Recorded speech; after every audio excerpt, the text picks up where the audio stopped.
I say, YouTube. Good morning, good morning. It's a good morning. If it's your first time rocking with the boy, I'll be the KING SPR 33. That be me, King Spree. And you locked in with the realest, you heard me? We got a beautiful day here in Las Vegas, Nevada. The weather about 61 degrees outside, a couple clouds in the sky. Praise to the Most High. And as always, baby, I want you to watch out for that new mixtape coming soon. On everything, I promise. You gonna love it. And for all my loyal listeners, please refrain from redistributing my content in any way, shape, or form. You heard me?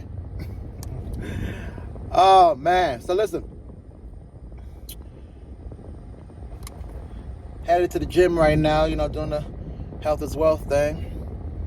Behind the 8 ball so far this year, but I'm going to get in the swing of things.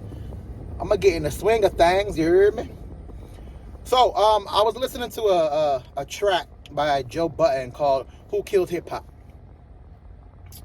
And go ahead and YouTube that. If you're into like lyrics and lyric breakdowns and clever flips, Joe Budden's one of the best, in my opinion. So I was listening to that, and I combined that with a conversation I had with a couple friends, and the conversation was kind of centered around, and I'm gonna present it here: who killed dating in Miami? Who killed dating in Miami? Who and when? Before we get into that topic, go ahead and do me a favor. Like the video off the bat. I promise you're going to love it. I promise you're going to love it. Like the video off the bat. Please subscribe to the Kingship if you're not already subscribed to the family. I appreciate each and every one of y'all. We're almost at 70 subscribers. Might not mean nothing to you, but it mean the world to the boy. And go ahead and leave a comment in the comment section if you agree with what I'm saying. Can you pinpoint a time period when Miami dating was killed? Now, mind you, this can apply to any city. So whatever city you're from, if you feel the same way, go ahead and tell me who killed it in your city. So, Miami dating. Who killed Miami dating? Well, let's start off with reggaeton. I know somebody listening being like, reggaeton? What that got to do with Miami dating? Reggaeton? You ain't got no Yeezy in your Serato? So, reggaeton. When reggaeton started getting real popular was around the time Nori was using it. Let's be real. When Pharrell was flipping the beats and Noriega was on the track and they were like, oh, boricua, oh, me canto, whatever that means. Right? And the reason why this was the start, in my opinion, of the downfall for dating in Miami was, in Miami at that time, of course, it was a lot of Latinas and a lot of Latin people. Heavy Latino presence.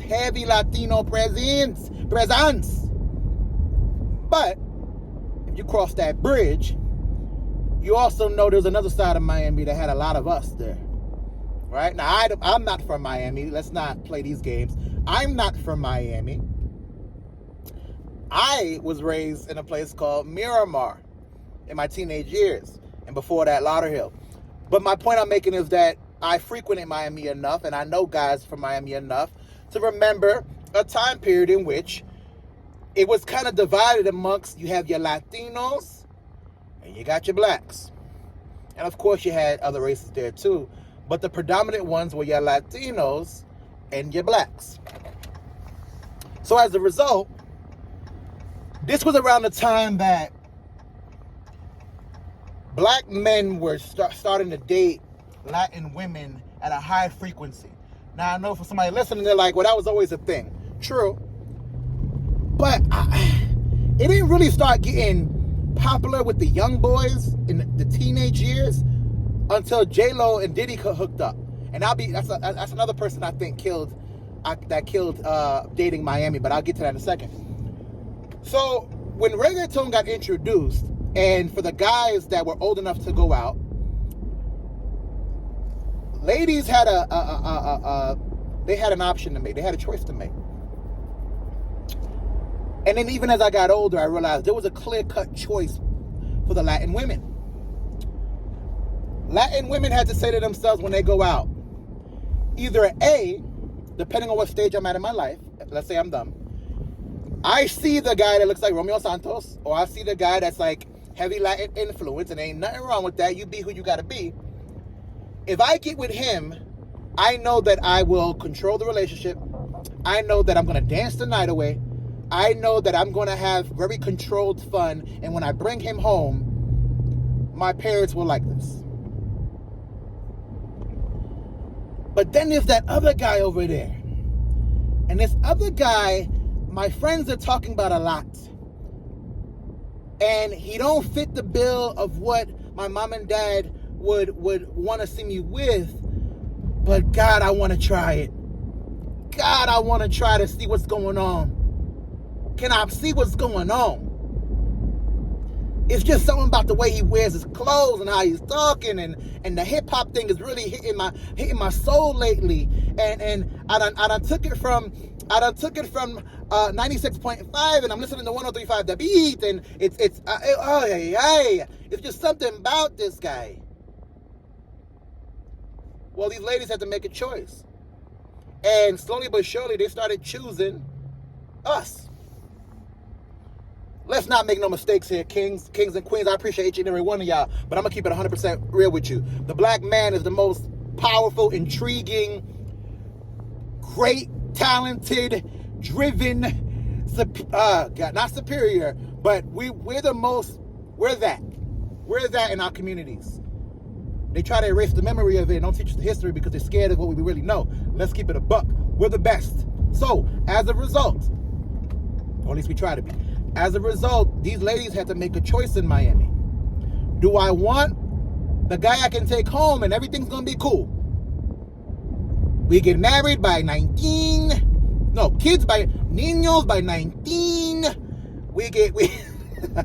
Nah, some people be talking like that. I'm sorry, no disrespect, but some people be talking like that. Niños by 19, and by 21, we got a marriage. Or if I deal with this other dude that's really intriguing my soul right now, I don't know what I'm about to deal with. And from what I heard, they not just sitting there putting up with BS. But it's something so intriguing. It intrigues me. So, reggaeton was the first time, in my opinion, that we as black men even knew that world existed. I didn't even know that stuff existed. Bachata, rhinestone jeans, and then eventually that metamorphed to Bad Bunnies. I didn't know that existed, and I'm sure a lot of my peers didn't either. Little did we know in about 20 years we would be competing with these dudes for these girls. Now in 2003-04, you're not thinking that. In 2003-04, 50 Cent running, 50 Cent, only thing that matters. Hip-hop's the only thing that matters, and that's still the case. But we didn't know that the Latinos were going to come into the hip-hop world and make it a little more difficult for some of us to really establish our presence in that community. Now, mind you, this is not a hate thing on the Latin culture at all. Like, I appreciate it. Believe it or not, a lot of my family is that. But it's more of just an observation of how things happened. So then, we keep it moving.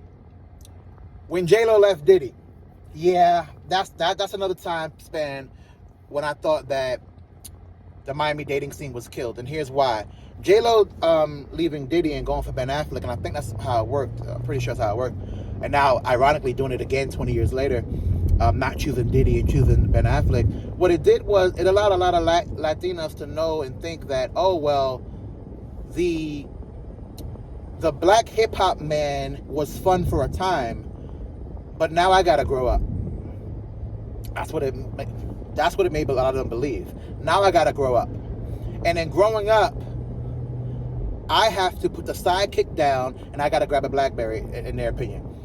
I have to put the sidekick down and grab I gotta grow up. And in growing up, the Ben Afflecks were seen as still intriguing, but also safe, right? Shared a lot of the qualities that they would find with the Romeo Santoses of the world. And they also know that they can sort of, quote unquote, be proud of who they're bringing home. And I want to be real selective on how I'm saying this. I'm not saying that people viewed us, I'm not saying that we viewed each other as this. but a lot of people do view the black man as a less than. That's just a fact. And we're not going to sugarcoat that. We're not, but that's what they view us as. Neither is the black woman. So as a result, when J-Lo left Diddy, it started letting the younger community, the girls that are 35, 36 now, well, when they were 14, 15, they were following MTV Awards. They were following who's on the red carpet. There was no Instagram. There was no social media. You only had things like MTV Music Awards, BET Awards, so on and so on. And when J-Lo's no longer with Diddy, and we start seeing that she's with this Ben Affleck character, even though he's probably a great man on his own, it really started shining a light on like, yo, why? And then that trickles down to the community, believe it or not. Because J-Lo, I mean, I hate to say it, but, I don't hate to say it, but J-Lo is an urban Latin woman. She's from New York City. She's frequented many, I'm sure, spots where they play hip hop. She grew up in a hip hop. She's a fly girl on a Living Color. She grew up in a hip hop situation. So to see her go commercial, so to speak, yeah, I'm sure it put a lot of thought process in a young girl's mind, like, well, maybe they should do the same. And then little did we know, a couple years later, we would be competing with the guy that was seen as Latin, or is he white, or we don't know. Another time period in which Miami dating started to die out, and who killed Miami dating and when. It's going to be a long video for the record. Who killed Miami dating and when? Well, let's talk about when women wanted to be more masculine and men wanted to be more feminine. Now, this happened a little bit later, probably around 2017, 18. And we're going to go back and forth. It won't be in chronological order. When this happened, we started realizing, like, yo, there's something about the woman wanting to be masculine that's really turning off a lot of dudes that are either they think they're alpha or they're more masculine. And a lot of opportunities that they would have dating same race or dating an attractive woman, the fact that this woman wanted to be a little bit more masculine was a huge turnoff for a lot of dudes. And I made a video where I said Latin women had a femininity about them that was very intriguing at that time. Well, a lot of these same Latin women wanted to be more masculine. For some reason, that was seen as the thing to do. And as a result, it made the dating world kind of go awry, because here we are, a masculine man ain't gonna date a masculine woman. So as a result now, what are our options? But it also allowed the women to think that masculinity is power, not knowing that their power was in their femininity, a lot of them. So they thought masculinity was power. So as a result, they started dating very submissive men. And submissive men are the kind of men usually that they're not go-getters. They're not the ones striving to make a better life. They're not the ones that are going to have the best interest for a relationship. They're going to kind of let you guide them. And when you're guided by that situation, a lot of times you're going to feel like you're on your own, making you feel like you don't have a partner, which is why dating also suffered. So let's go into, another thing that you didn't realize unless you was in the clubs, and I alluded to it earlier on. When I started going out in 2010, my first 3 months of going out, I just stood on the wall and watched people walk by. Dancing was frowned upon in my community. And trying to dance with a girl, moving your hips and all that was frowned upon. You get made fun of for that kind of stuff. And what I realized slowly was the separation was clear. If you could dance with the ladies, especially if you're looking for Latinas, there was a huge separation between the dudes standing on the wall, waiting for a girl to come dance with them, and the dudes that were grabbing a young lady's hand, twirling her around, and dancing the night away.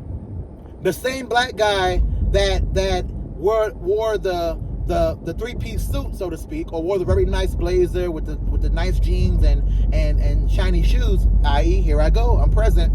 Well, that guy grabbing a young lady's hand, twirling her around, and showing her the time of her life on the dance floor really had huge implications for what he might be as a partner, whether sexually or in an actual relationship. So as a result, that created a huge divide in the dating world as well. Because now going out, when you go out to clubs, you go out to club venues, that's the preliminaries for dating, right? Yeah, we're looking for sex, but a lot of times the girls you meet in the club, you also end up dating. So as a result, if you could If you weren't dancing, you were the guy on the wall, you started being camouflaged. Nobody noticed you. So it made it a lot harder for said black men in this case, but any man, but black men in this case, to deal with the woman they wanted because they weren't skilled enough or they were too cool to go do the dancing option. And no woman, even back then, was going to go to you. It was very rare. Yeah, there's some guys that were afforded that privilege because they were so much of that girl's template. But even those kind of girls, do you really want the girl that comes to you? A lot of times you don't. You might deal with it because it's easy, but a lot of times you don't want to deal with the girl that comes to you. That's why the guy that could go to a random girl, stick his hand out, show her a great time on the dance floor, then parlay that into a conversation, it was very important. It was extremely important for dating. It gave you a confidence that others didn't have. Sorry about that. I got an airbag situation that keeps beeping. So, next we go into... I got my little notes here. Next we're going to go into 2014. 2014 was an interesting time period. Who killed Miami dating and when? 2014 was an interesting time period. 2014, in my opinion, was when people started to really make a presence on Instagram. Instagram came out in 2010, but for the first couple years, a lot of celebrities wasn't even in on Instagram. It was still people using Instagram like Facebook. It was a younger crowd that was using it, but they were using it like Facebook. They were putting up pictures of their food. They were putting up pictures of where they were at. They were putting up pictures of like weird memes. Nobody was really making money off of it like that yet, and people definitely were not being nobodies to somebodies. People were not going to be, you weren't the girl at the deli with a huge Instagram presence in 2014. No, the average girl in 2014 was still only messing with people that they actually knew on their Instagram, right? So how this made things interesting was the second the regular girl cracked 1,000 followers, the second that she cracked 1,000 followers, the game was done. The game was done. The second this girl cracked 1,000 followers, the game was done. Because now it made the girl at the deli think that she was a celebrity in her own community, and she treated dudes like fans. I'm gonna say that again. It made girls think they were celebrities and they treated dudes like fans. So now the same dudes that they would date, the same dudes they would talk to, the same dudes they would be cordial with and flirtatious with and give some time to, these guys are now seen as fans in their eyes. And you think a celebrity gonna mess with a fan? The answer is no, Papa. The answer is no. So around 2014, when regular people started to crack 1,000 followers, crack 2,000, 10,000 plus, and started to actually make money, started to monetize their presence on social media, oh, the game was over for dating. The regular man had no chance after that. The regular man had no chance. The second that you could stop seeing the names on likes, and it was just a number, man, it was done. It was done. We had no more chance. We had no more chance. So who killed Miami dating and when? Well, I'm going to say 2014 when Instagram started really getting popular to the masses. Started really getting into the masses. Maybe even late 2013. You hear me? Anyway, I'm going to cut this video a little bit short. We're going to do a part 2 to this. Please do me a favor, like the video, man. If you listen this long but like the video, the content is definitely a little different than I normally do, but we're going to push this to the next level. Like the video, subscribe to the boy channel if you're not already subscribed. Each and every subscriber really does matter, you heard me? We're going to do a part 2, so look out for part 2. Leave a comment. What city you from? And when did dating die in your city? Or is it even dead? Maybe it's alive and thriving, and I'm just, on the outside looking in. You understand me? So anyway, like, comment, subscribe to the boy channel. And this has been a message brought to you by the good people over here at Spree ENT. We all we got.